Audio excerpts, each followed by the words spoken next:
Hey guys, welcome back to a brand new video.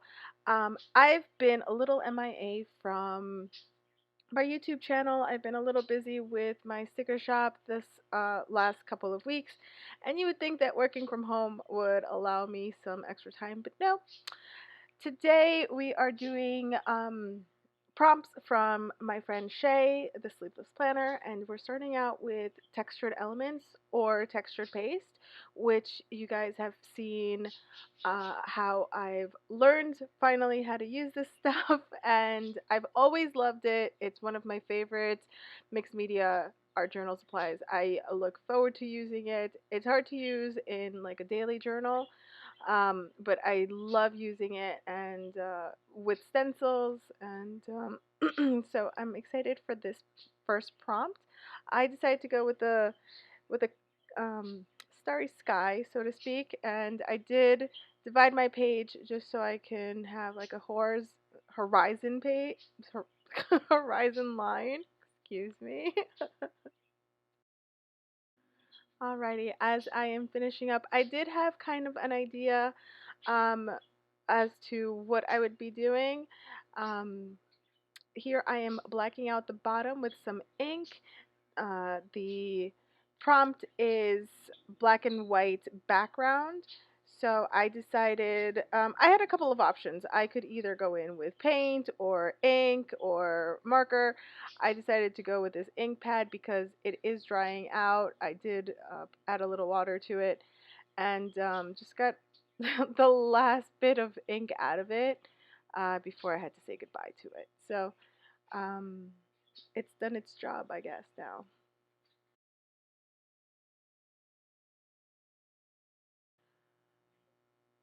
I should have worn gloves.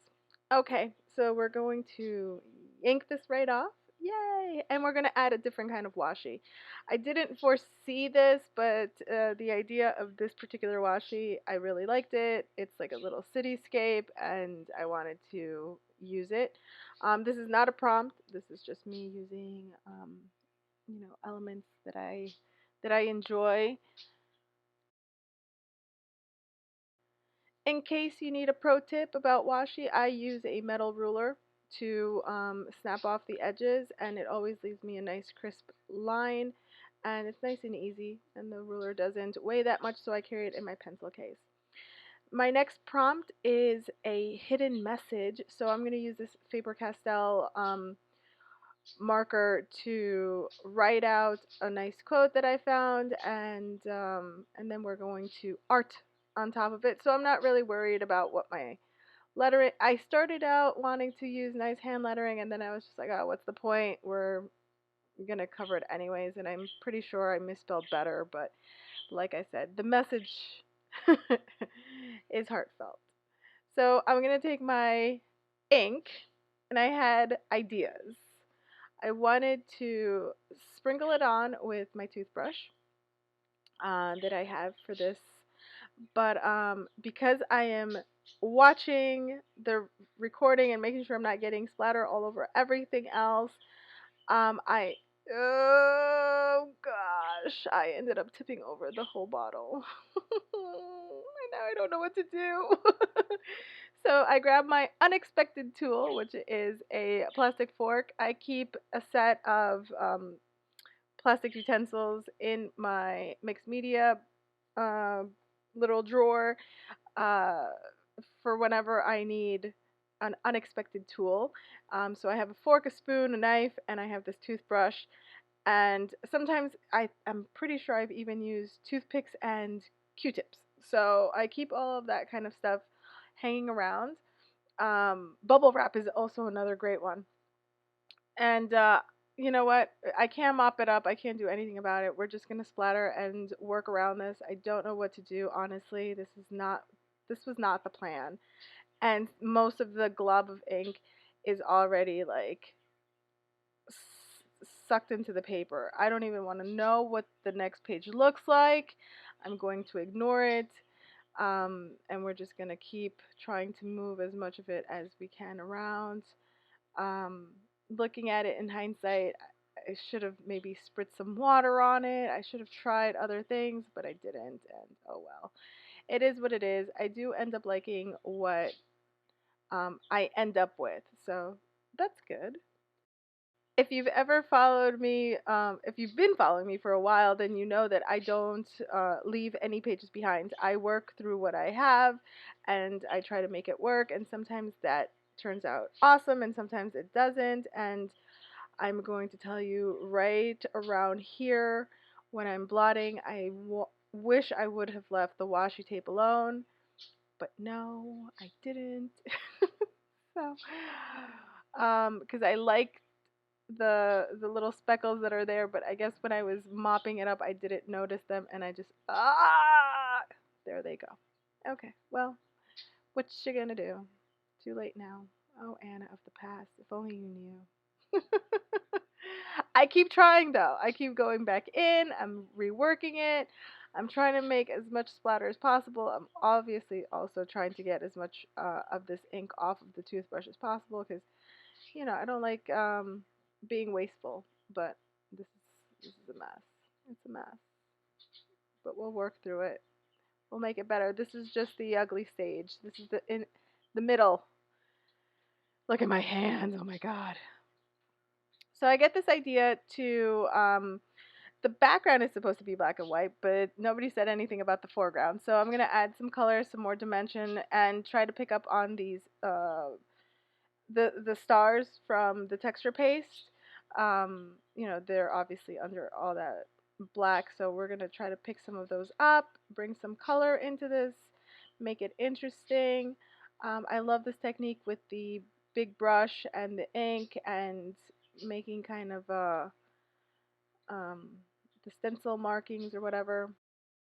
Prompt 4 is an inspiration by a favorite artist. I'm not sure if this artist, I'll keep looking and trying to figure who they are, but these dolls, I found them on Pinterest and I thought they've been so, so cute, and they remind me a lot about like this little swatch dolls that I draw sometimes in my journal when I'm watercoloring, just doodling and playing with colors. So I figured I'd draw them just inverted, obviously, because my background is black, so I thought I would draw them in white, but then I was like, oh, that's boring. Let's pull out the couple of Jelly Roll pens that I have and try to recreate that picture.